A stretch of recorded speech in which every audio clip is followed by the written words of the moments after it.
क्रमांक 5 मधून विजेता जल्लोष आपल्याला पाहायला मिळते कार्यकर्त्यांकडून. आपण ते थोडं सजूया. काय मग जोरात जल्लोष चालू आहे, काय प्रतिसाद आपला मुरगुडच्या या इलेक्शन मध्ये?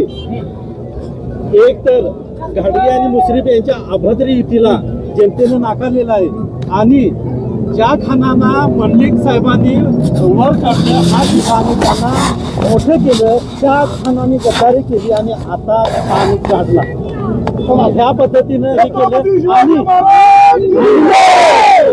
आणि प्रभाग नंबर 5 मध्ये आनंदा मांगले त्यांच्या आशीर्वादानं त्यांच्या मिसेस निवडून आल्या आणि आज आपल्याला आनंदा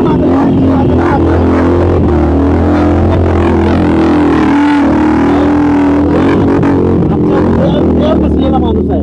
जर आज असतील तर हा आनंद आणि झाला असता आणि आनंदा मांगले सारख्या लोकांच्या आत्म्याला आज खरोखर शांती लाभली असं मी म्हणेन. आणि दुसरी गोष्ट जाता जाता एक सांगतो, मुरगुडच्या राजकारणात मंडलिक आणि पाटील यांचा कुणीही नाद करू नये आणि तालुक्याचं राजकारण, जिल्ह्याचं राजकारण आणि महाराष्ट्राच्या राजकारणात ही मुरगुडची विजयाची नांदी ठरेल.